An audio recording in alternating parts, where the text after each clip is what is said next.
Malam ini, segalanya bakal terbongkar di Stadium Sultan Ibrahim.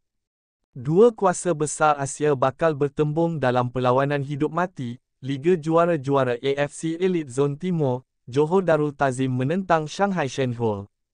Aksi yang dijangka penuh emosi, penuh taktikal, dan penuh dengan percaturan sengit antara dua pasukan yang sedang berada di puncak prestasi.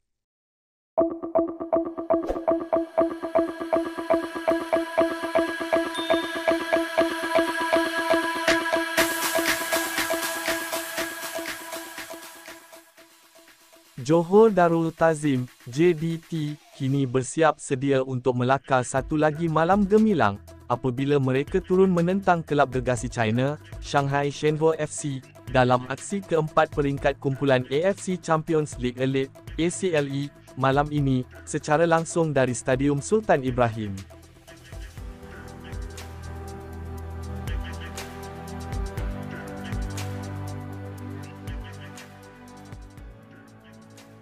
Pasukan Harimau Selatan hadir dengan momentum luar biasa, 10 perlawanan tanpa kalah.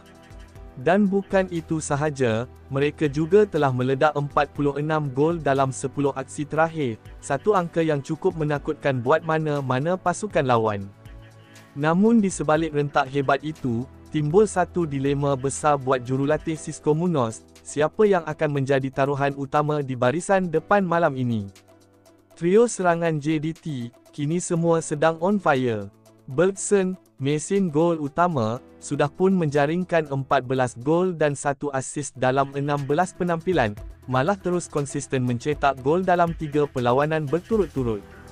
Jairo da Silva pula membalas segala kritikan dengan prestasi luar biasa, 10 gol, 7 bantuan jaringan dan hat-trick menakjubkan minggu lalu menentang Terengganu.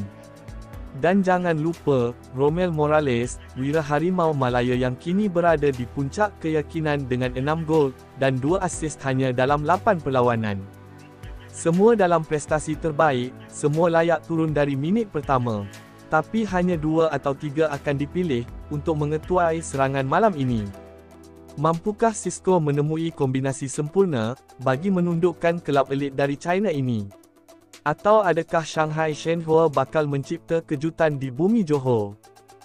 Sama-sama kita saksikan perlawanan sengit dan penuh debat ini, JDT versus Shanghai Shenhua, live jam 8 suku malam ini dari Stadium Sultan Ibrahim.